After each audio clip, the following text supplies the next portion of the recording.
Morning, everybody. The last meeting of the Joint Committee on Strategic Planning and Transport, as it then metamorphizes itself into something else, because of the onset of the combined authority. So some of the responsibilities will be taken over by the mayor. So it's likely we can talk about this at the very end in item 7, but no doubt it'll be concentrating on minerals and waste in the future. Anyway, let's move on with our agenda. So, minutes of the last meeting. Is everybody happy? I sign those as a true and correct record. I'll take silence as a yes. Item 2.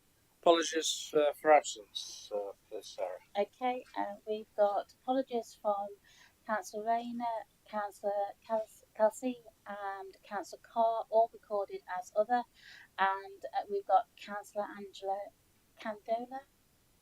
Thank you. Is substituting for Councillor Kelsey for this meeting only. Thank you. Welcome. So let's move on to item 3, declarations of interest by members and officers. Does anybody have any disclosable pecuniary interests? None. Anybody have any private interests? None. Okay, so on to item 4, update on mineral and waste matters. Steve. Yeah, thank you, Chair. So the report before you gives our current position regarding mineral planning and waste planning insofar as they affect both authorities. And we've just added some information about the waste mineral planning, which is that we are currently taking part in a national survey on aggregate production, which happens every 4 years and is sponsored through through DLUC, and this is organised through British Geological Survey, who provide a more detailed assessment of mineral production and trends to inform national policy. The data is collected each year, so sales data for 2023 is now being collected and then aggregated, and we will be able to then finalise what we call a local aggregate assessment, which will be published later this year about data in Nottingham and Nottinghamshire. And the other principal matter just to report is the submission of a revised planning application for development of mineral extraction at Mill Hill near Barton in Fabis, which clearly is actually a submission both to Nottinghamshire and Nottingham, occupying a small part of the Nottingham within the Nottingham boundary within the Trent Valley. This is a site that is allocated in the Nottinghamshire Minerals Plan and follows the withdrawal of an application 2 years ago. The revised application is slightly smaller than previously envisaged and takes account of some of the principal issues of sensitivity in the valley, particularly biodiversity, nature conservation, the impact obviously on the surrounding, the nearby residential area of Barton in Fabis, and the historic park and garden of Clifton, Hall and Woodland. So obviously this committee is clearly not a determining committee. That will be determined by each of the planning committees in both councils in due course. It'll probably take some time to process because of its scale and significance. So we have just simply noted it. And noting that it might be of interest to get a presentation about the application in due course, but of course that is simply for information only. Then the report turns to waste planning, and I'm pleased to report that the joint waste plan that both councils are preparing has now been submitted for examination, and we have an inspector now announced. It's Stephen Normington, who's quite an experienced mineral and waste examiner. He is proposing to hold public hearings in week commencing the 14th of October. We just heard this, and both councils think that should be acceptable, and those hearings will be held here in County Hall. That's most likely. So it is quite a lengthy process to get to the hearings, but hopefully once those have been held, the inspector's report can be finalised, and we'll hopefully have a report in the first part of 2025 to take to both councils. I think that's the report essentially, but I'd just like to mention the visit that is being proposed or has been proposed to Eastcroft. This was originally proposed for the 14th of March, but had to be cancelled at the last minute due to an operational issue at Eastcroft. I'm now told that my colleagues at the City Council have rearranged for a visit on the 16th of April, which is actually quite short notice because that's on Tuesday.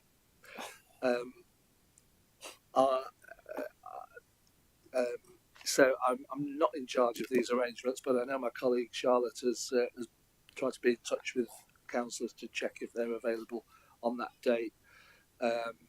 So appreciate it's short notice, but I just wanted to let members be aware of that. Clearly, if there's an issue with it, we'll have to push back because we do want to make sure as many members can attend as possible. But literally, I've only been told this in the last few days, so yeah, I'll leave it to that. 10 o'clock is the proposal. And do we know how long it's likely to? What's the duration? I think it's 10 till 12 is the slot that's been kind of reserved. This is very short notice. Yeah. So I wasn't. So you said that councillors have been. I haven't been. You haven't, right? Well, unless I've missed it, but I haven't seen anything. I don't think I'm available then. Right. Anyway, right. Okay, fair enough. So thanks for that. So any comments or questions, Mike? Thank you, sorry. Yeah, on the waste plan, it came to full council, 700 pages. I did a search, because I'm very anxious that people understand that incineration isn't just energy from waste. That we actually have figures that actually show how we get iron from it, aluminium, other particular metals, the three categories that are extracted, and then the other stuff becomes, a lot of it becomes scree that actually would feed into what we're doing in terms of providing minerals. Do you happen to know if that 700-page draft got that message? Because it was raised at committee. I'm not aware. I'm not sure. Are you? I know a municipal waste strategy was presented to the city council. So you think that there were two reports going around, and I've commented on one that's not got to the other one. Okay. I mean, I just, especially since you're thinking of doing it at Ratcliffe as well, that sense of the thing isn't just energy. Yeah. It gives you three classes of metal, and it gives you, and the waste that comes out at the end is actually then can be used as road building materials, for example. And I just feel like we're not telling the full story, and I think it should be in waste plans. And I think possibly the numbers are too small to say they should be included in your mineral results, but I don't know. And I just ask you, have we got that understanding? We certainly share the understanding that incineration, energy from waste, is a legitimate part of the waste process. Others argue that it is preventing us to achieving higher recycling rates, but certainly the waste plan acknowledges the role it can play in preventing other waste, going to landfill, and I think, as you say, more than just energy from waste. It has other side effects as well, benefits as well. I think we'll have to certainly argue that additionality more in the examination, because there are various pressure groups anti-incineration and are making it their business to prevent these coming forward. In fact, only in the last few days, at the end of March, due to controversy about an energy from waste plant, I think in Cambridgeshire, the government has issued a moratorium on the Environment Agency issuing further environmental permits. This is not the Planning Commission, but the Environmental Agency permits for incineration. So at present, there's a hold on these being issued till I think the end of May. No doubt this is probably being caused because of the public pressure against the environmental effects of energy from waste plants. But our plan does see a legitimate part for those, and as you say, we've already granted a permission at Ratcliffe for such a facility, with the potential benefits that it can not only produce heat but other, byproducts as well. In the submission, in the draft submission, does the submission actually mention the additional material, or not the additional, but the materials that are extracted? I'm not sure if it does. I mean, obviously we can issue modifications as we go through. When I did a control F on the document, I couldn't find it. But it was 700 pages, and I think the point to get across is, in an ideal world, right, you'd reduce the amount of packaging that people need in the first place, and then you'd find ways of reusing it. Then you'd find ways of sifting it so you don't have to burn it. But then when you burn it, you still get it as something that comes out. And the reality is that the country has not shown the will to want to pay for more of the kind of stuff that you have to do to get it earlier in the process. But for all that, I think it's a very significant thing, because there is too much of these sort of materials. They get too solid before you can actually reuse them again, unless you burn. And so I think it's a very significant thing, and the numbers do exist. The branch of the city council that used to be called Origin, it's a company. They've actually got the numbers that say how many tons. I think I shared them in committee previously, but I agree you probably want to get a double check. But I think that should be being put in, so people stop just saying energy from waste, but energy and other reusable materials. So is it possible to do a supplementary? Well, we will have to wait and see what comes out of the examination, but we can certainly play that into the examination as part of our briefs, and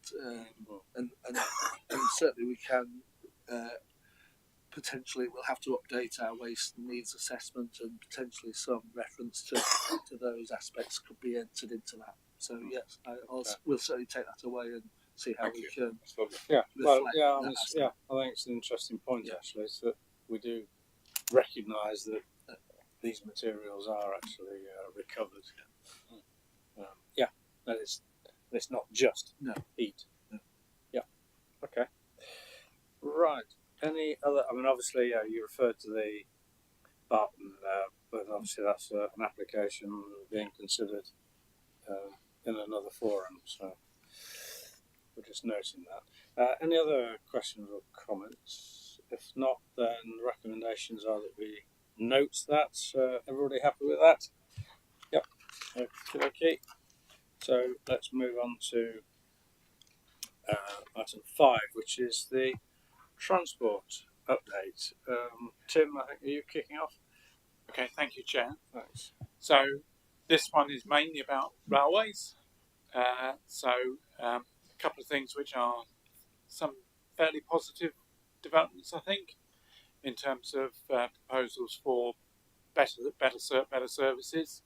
So at the recent Rail in the Midlands conference, Cross Country said that they were looking with East Midlands Railway to do a remapping, what the railways call a remapping exercise of services in the sort of Nottingham, Derby, Birmingham corridor, with the effect that basically the Nottingham to Birmingham service would be upgraded to a more intercity feel, and perhaps take out some of the smaller stations on that route, put them into separate services.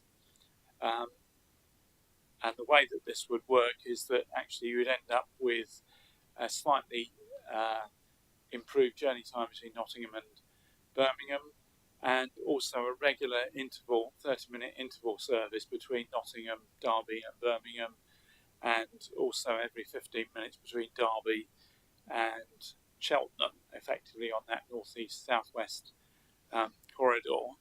They're proposing that the extra service, fast service between Nottingham and Birmingham actually goes on to Cheltenham and Bristol, which actually is quite an improvement in terms of connectivity for Nottingham to certainly in the southwest, because it would mean that you wouldn't necessarily need to change trains in Birmingham. You could go all the way through to Bristol Parkway for South Wales, or Bristol for other places. So that's quite a good thing. The other thing that they are looking at is trying to improve the Birmingham, Leicester, Peterborough, Cambridge, Stansted Airport route, restoring more services through to Stansted Airport, and again trying to improve the Leicester to Birmingham corridor with either a transfer of the service from cross country to either East or West Midlands Railway, depending on which one it fits best. So that's the sort of proposals that are there in terms of current operations. Just to report also that we're working with Midlands Connect on a study looking at the Nottingham, Leicester, Nuneaton, Coventry corridor, and the business case for that is for a new service connecting those places. The business case for that is looking very positive, actually. At the moment, the rail market share between Nottingham, Leicester and Coventry is around about 3%, but if you would normally take a set of urban areas that are of the same population and the same distance apart, normally you'd expect that to be around 25%.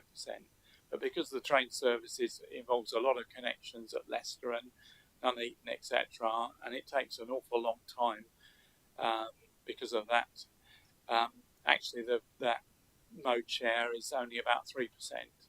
But the timetable development and other things there is showing that actually there's a potential to significantly increase the rail share between these major centres.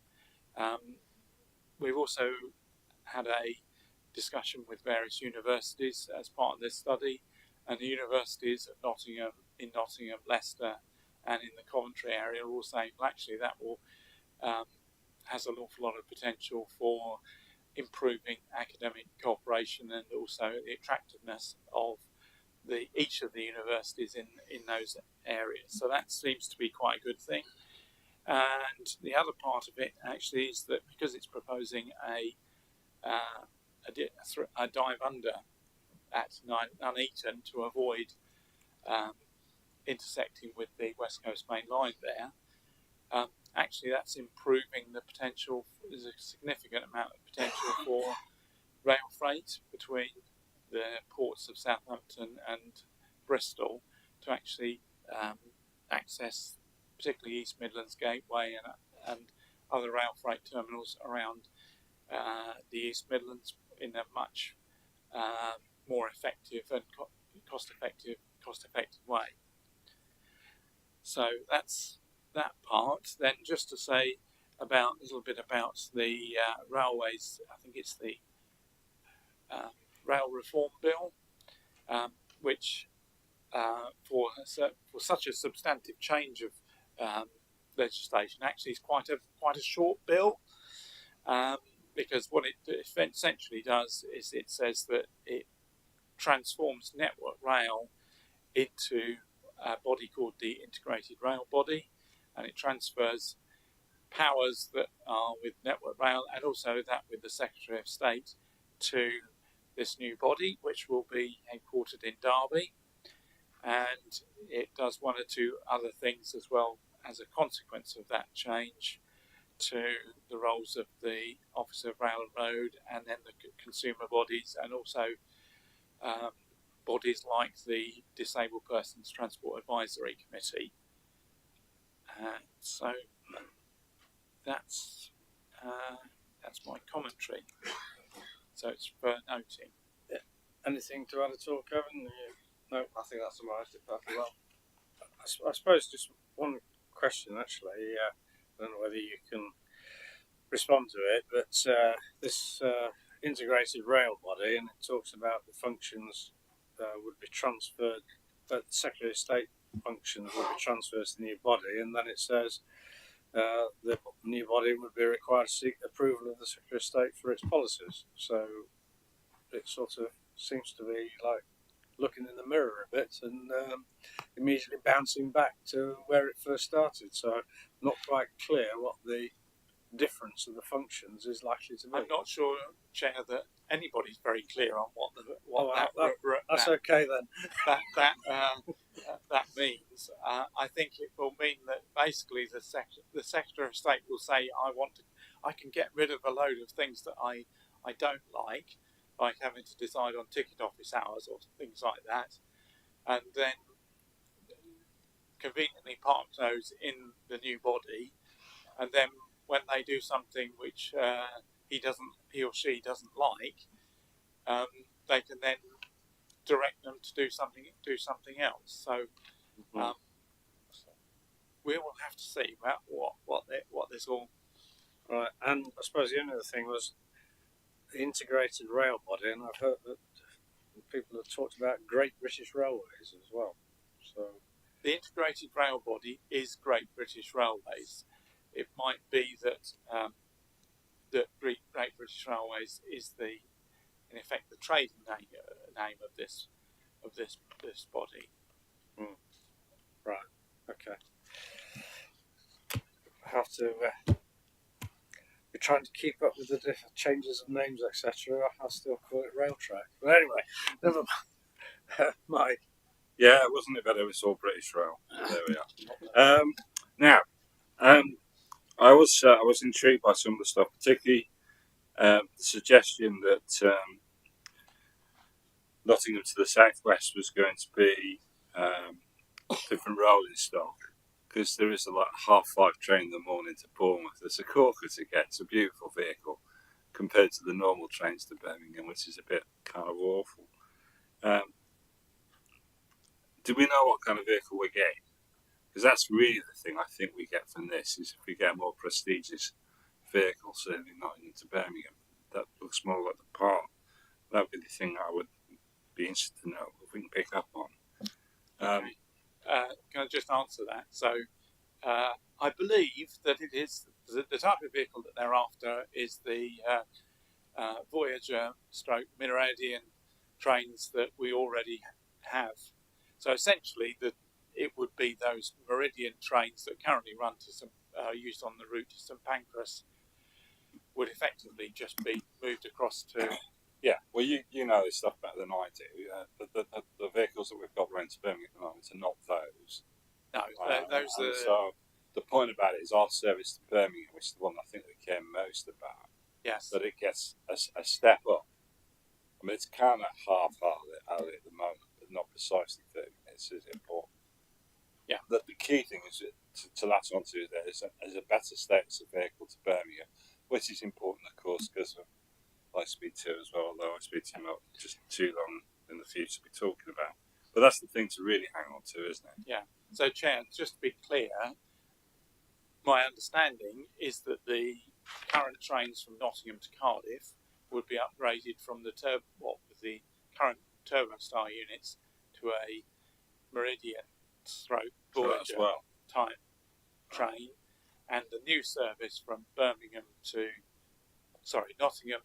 Bristol via Birmingham would also be of that Meridian Voyager type, which is the intercity one.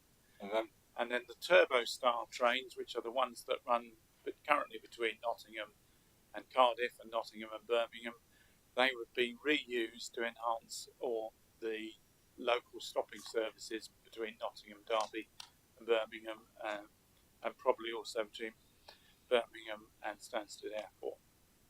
So whichever way we do get a better thing out of it. I mean, I know we're talking about vehicles that are already of an age, but I mean, it's still a step up for us. And it doesn't sound like because Jim and I have a mutual mate who's a guard on some of these local services, and on the train from Crewe, one of the passengers said, "Were there any PowerPoints?" And the guy just gently explains, "Well, the train was built in 1999 and it hasn't got that kind of capacity." I mean, we are served by trains that are a bit behind what most people's expectations should be, but it's useful to hear what you've got to say. On the idea of the universities cooperating, I'm hoping people are getting more and more this sense that Nottingham, we need a Lenten Jubilee station just to be a service that can provide the hospital, serve the hospital, a service that can provide the universities. And so when you latch onto the universities, I think we've got to push that one again about how important that could be, because it isn't just that it serves Nottingham and Nottingham in Lenton, but it serves all those lines up through Mansfield and beyond, and all up to Chesterfield and beyond. And it's much more part of that Nottinghamshire, Derbyshire agenda that we're now seeking to develop. And I hope very much that people keep that in mind. The surprise, I guess, the stuff I've picked up is just that the idea that the underpass and Nuneaton could be done, and it's something that the new mayor may consider in a transport strategy study. I'm not sure. I think the advice I've had there from a colleague is wrong, because we wouldn't care about what happened at Nuneaton that much, would we? We'd expect someone else. Perhaps there's another new mayor somewhere else who would look after Nuneaton. But interesting to see that the emphasis on university cooperation, and I think that's another trigger for us to push on Lenten Jubilee. On the freight thing, I understand that a lot of transport, part of stuff that feeds gypsum to various places, is going from rail to lorry now that Drax B has become something else. Now that Drax B is biomass. Is there any suggestion that the changes in that trade means that there's more gypsum being fed to Eastleigh by lorry? Right, Chair, I'm unable to answer that query. Well, I'm not demanding an answer. I just wonder whether you would go away and look into it. I can tell you the answer is yes. Right, sorry. Because the new extraction that they're going to do prior to the redevelopment of the power station site, so there's been a delay on that waste to energy site and others, because they've found that there is a gypsum seam just to the north of this site, so they're going to extract that, but that's going to be transported by road. Well, it's a county council matter rather than mine. I mean, I just flagged it in case no one knew. But hey, I silly of me to even suggest that. But there's a sense of, because when I was part of the process, they got that little bit of a ring road for Goton way back. It was amazing. But it's all been handled. Yeah, great. Then just East Midlands Parkway. There's a video came out on YouTube. I mean, the things I watch, and it said, Don't want to know. well, it said that someone from London wanted to come to East Midlands Parkway, see what it was like, see how well it was used, and then see if you could get some kind of public transport vehicle to the airport. And he got to East Midlands Parkway, found he couldn't get to the airport by public transport, even the kind of advertised services or some kind of demand responsive service. It doesn't work. Do we know about this? That's often, God, do we know about it? It's talked about regularly. Okay. And that, again, will be another debate to hopefully be resolved by the new mayor, because it's got to be, that sort of thing has got to be integrated in, and that's where Nottinghamshire and Derbyshire coming together hopefully will enhance the debate surrounding the airport and linkage into Parkway. So very much on the agenda. Okay. Well, thank you, Chair. I know sometimes when I venture things that are county orientated and I don't know the answer. It's me poking my nose in, but I'm grateful that you're on top of it. Absolutely. Good stuff. Right, Sam. Thank you, Chair.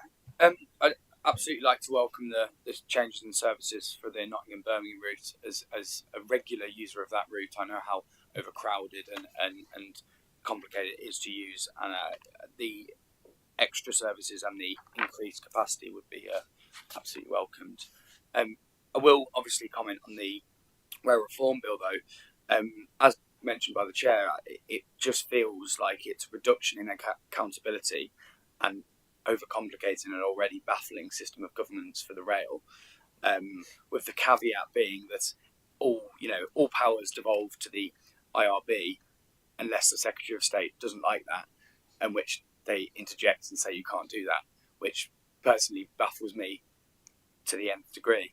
So I do absolutely. We'll have to look further into that. I welcome that it's come to Derby as the heart of British Rail, but it does feel like another step of bureaucracy that maybe isn't needed for this level, considering the rail service needs a complete overhaul, not just more levels of complication.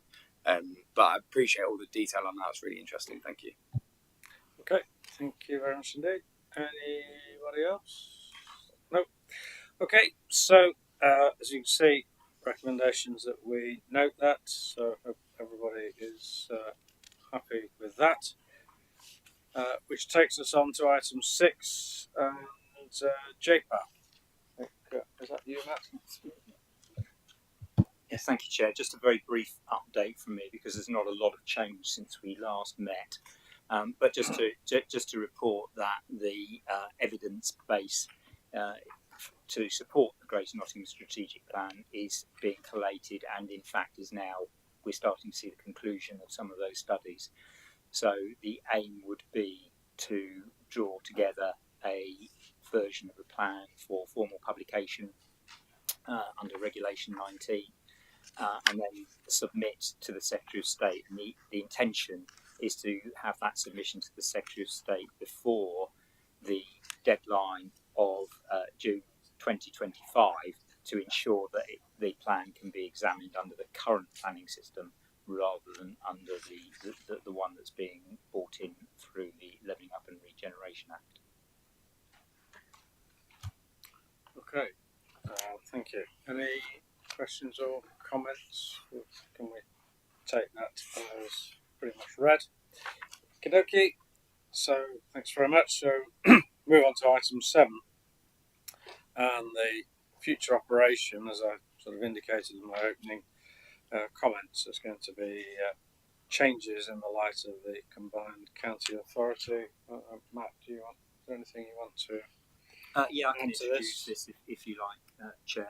Yeah, the East Midlands County Combined Authority, EMCA, as it seems to be known now, That's formally established. The mayoral elections are in May. And the key point here is that MCA will take up the local transport authority roles on behalf of the constituent councils, obviously including Nottingham and Nottinghamshire. One of their earliest tasks will be preparation of a local transport plan, which will set the strategic approach to transport across the wider area. And that role was previously part of the remit of this committee. And so far as planning is concerned, since the creation of this committee, there have been several rounds of planning reform, including structure plans being replaced by the regional strategies and the subsequent abolition of the regional strategies. And this has reduced the role of this committee in terms of strategic planning over time. And much of that has now been picked up by the Greater Nottingham Joint Planning Advisory Board, which is made up of the local planning authorities, and the county council also have a place on that board. So, and it covers a very similar geography to this committee as well. The report highlights how each element of the terms of reference of this committee have been affected by change over time and the creation of MCA. And the main strategic planning area, which remains the responsibility jointly of the city and county councils, are waste and minerals local plan making. And so what is recommended, Chair, is that the role of this committee be recast to focus on those statutory waste and minerals planning matters, and that new terms of reference be prepared to reflect that. And those terms of reference will need to be agreed by each council's decision-making bodies, which I think in this case is the full councils. Yes, that sounds logical. So that obviously, as we all know, the transport functions, the strategic transport functions will transfer to MCA. So it's just the minerals and waste that can be concentrated on in this committee.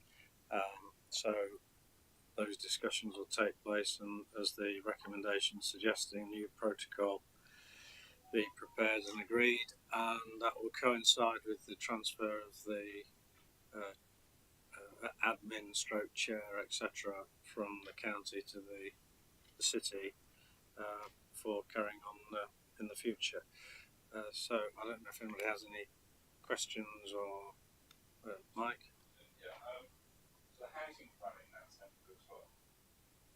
Yes. Strategic housing. How strategic planning in terms of land allocations remains with the local planning authorities. So that's the city and the district councils. Housing, so far as housing delivery, the sort of regeneration roles that councils have, they will go to MCA. So there is a distinction there. Okay, any other questions, comments? No, so we all agree with the refocus or the recasting, shall I say, and the new protocol being prepared. I mean, do we have any sort of feeling of any sort of times? I'm not suggesting an exact date, but just in approximate terms, what sort of timescale would this take? We would ideally have liked, Chair, to take the terms of reference to the May full council at City Council. However, that means that the terms of reference need to be ready by Monday. So, We'll have a busy weekend. the May full council will record that these changes are happening, but the actual terms of reference and approval to establish the committee will be at July full council for the city, and I suspect the county have fairly similar dates. Yeah. So it's just really a matter of improving and agreeing the principle that basically there'll be the annual meetings, won't they, of councils coming up in May. That's right. Yeah, that's it's the same with the county council. A regular report is presented to the May meeting of the county council to potentially recast any committees or re-endorse each committee. Whether we can get the terms of reference ready, I think our deadline is a little later, but if not, we can certainly flag it up potentially within the general committee report and highlight the need to refocus this particular committee. And I think from the mineral and waste perspective, my perspective is that it would give, if we had the ability to time the meetings to meet the relative mineral and waste planning programmes, then the committee would actually have a more enhanced role in oversight for both mineral and waste planning purposes. So actually, it would give it, a genuine role in advising officers on mineral and waste planning matters. So, from my perspective, at the county council, it offers a more focused, better outcome. Fine. Yep. Good. Okay. So everybody, with I suppose this is an important recommendation. So everybody.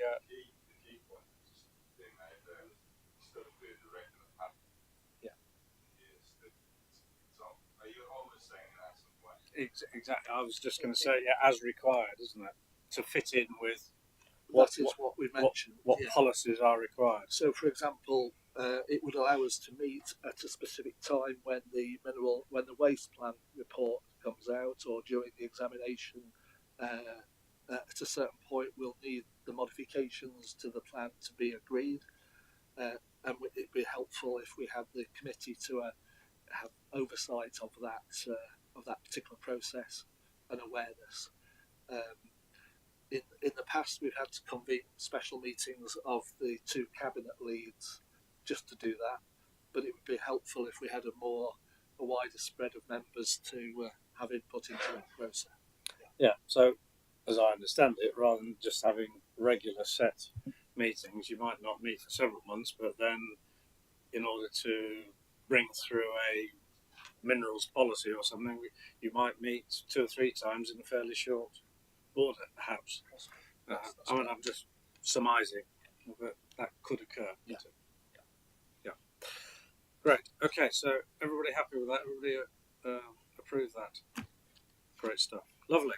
Okay, that does bring us to the end of the agenda and to the end of this last meeting of the Strategic Planning and Transport Committee. So, at this stage, as I intimated, then as the committee changes its identity and moves forward, it'll also transfer the admin stroke chair to the city. So if I could just thank everybody for their contributions and their input into the committee and to the officers, whoever they may be, who put a lot of hard sort of technical work and developing all these very long policy documents, etc. Takes more than a few minutes. And there's a lot of work that goes into those. So I would like to thank, on behalf of the committee, all the officers for putting in all that work, and to thank the various members of the committee that have attended over the time of the committee. Not forgetting, of course, committee support as well. So, with that, ladies and gentlemen, I'll close the last meeting of this committee and look forward to it reforming itself in due course. Thank you very much indeed.